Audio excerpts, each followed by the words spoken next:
Hello, part 2 of my Gary Daniels retrospective.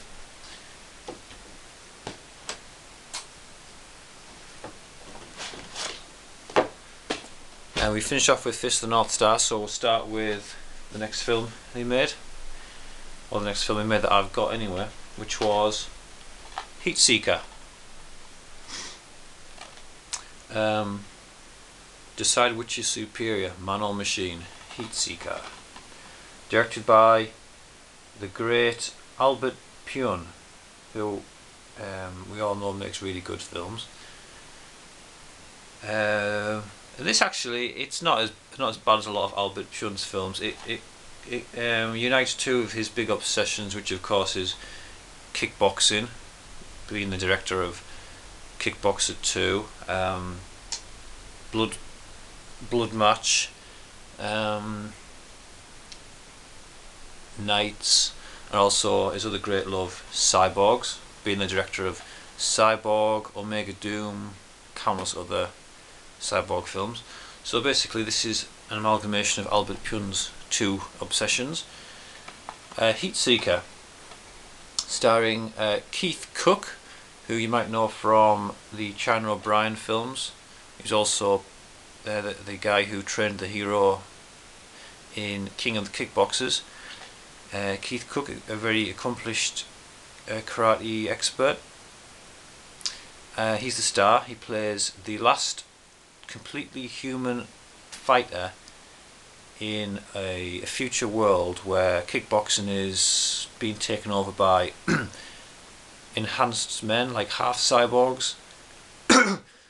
And basically his wife gets kidnapped, and he excuse me, he has to fight to get her back. They've kidnapped her to get him in the ring to fight their cyborg warrior, who is played by Gary Daniels. He plays the bad guy called Zhao. A tale of one man's battle against a machine in an arena where biology and technology collide. Starring Keith Cook as Chance O'Brien, the finest pure flesh and blood kickboxer in New America who must defend his title, his honour and his fiancée, Bob. Sorry about that. Bob. Against both cyborg competitors and ruthless big business. Bob, stop knocking the camera. Go away. So that's Heatseeker.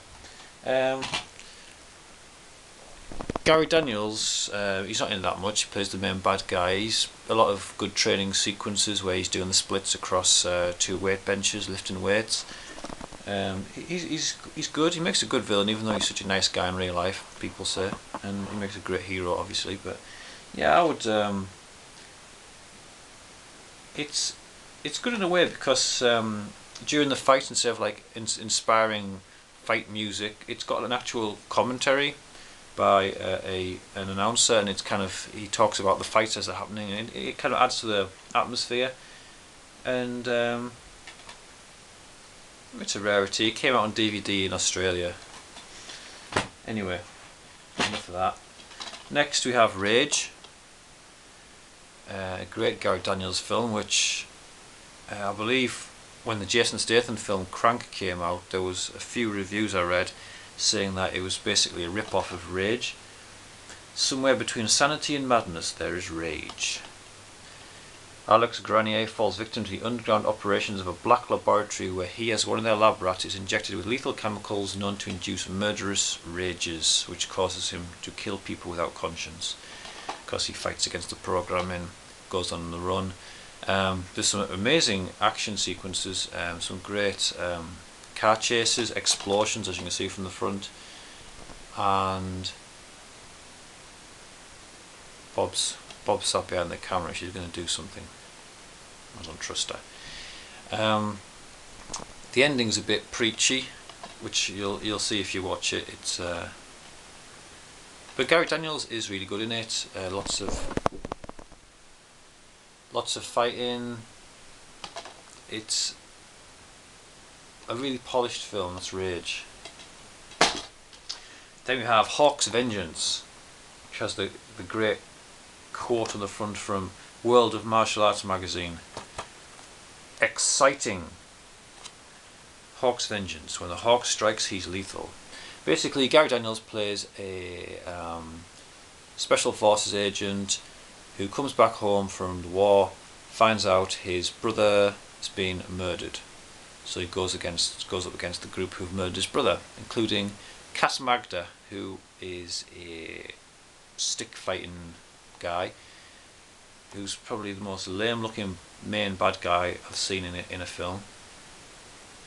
But it's got some good fight scenes. You see Gary Daniels there doing a Van Damme speciality kick on Cas Magda.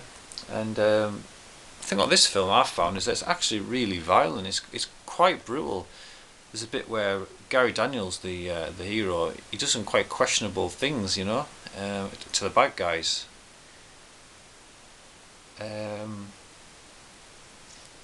Quite an unknown Gary Daniels film, but it's got no surprises in it. But it's quite violent and it's got a lot of decent action in it. That's Hawk's Vengeance. Then we have White Tiger,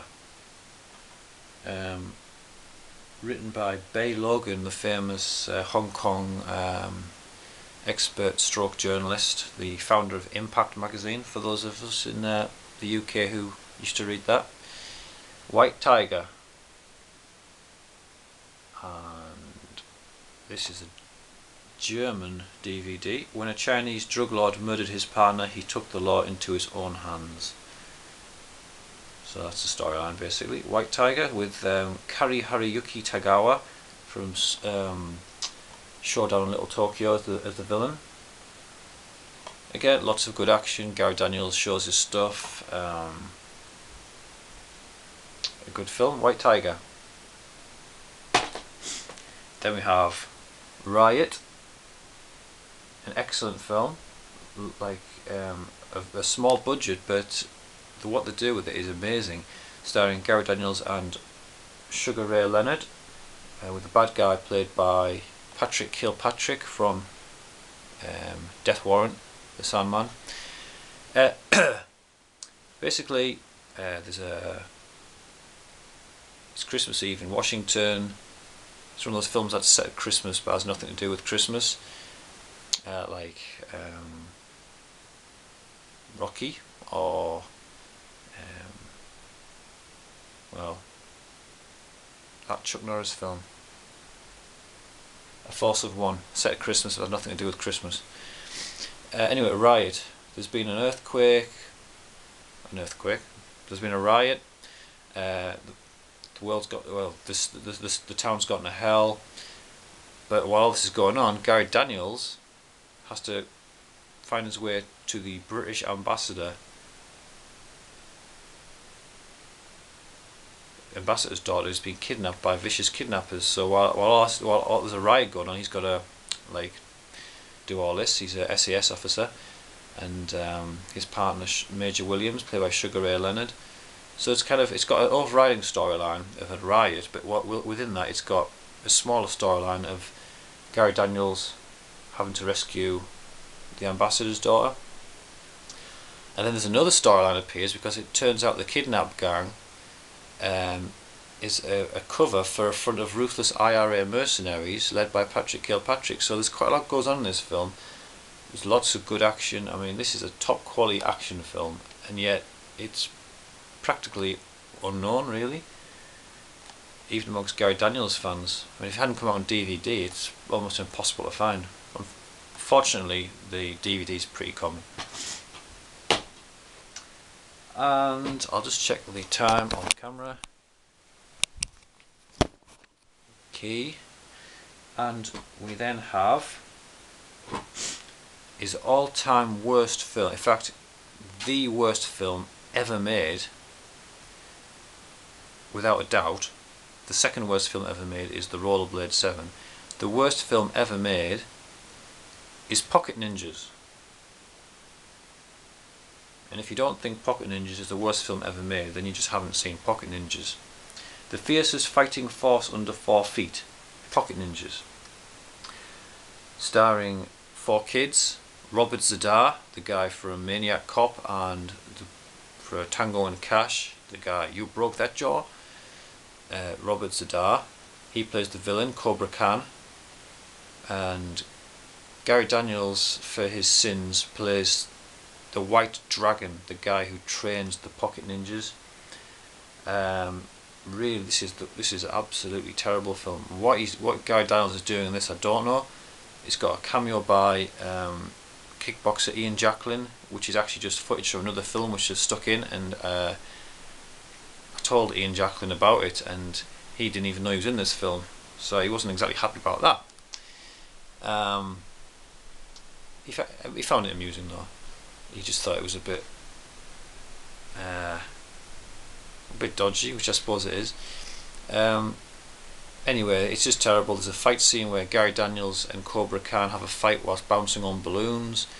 There's a bit where Robert Z'Dar he's like in a computer game, he's acting like a character in a computer game, and it's embarrassing. It makes you cringe, and you just think, Gary Daniels, what were you doing? The worst film ever made. And it was actually once the #1 worst film ever made on IMDb as well, so I'm not the only one who thinks this. Yeah, the DVD flies out and I don't even care. So, and finally, for this part we have Blood Moon. Actually, I'll talk Blood Moon next time, because it's a really good film. I want to talk about it a bit more than usual. So that's part 2 of the Gary Daniels collection. Part 3 next time. Bye.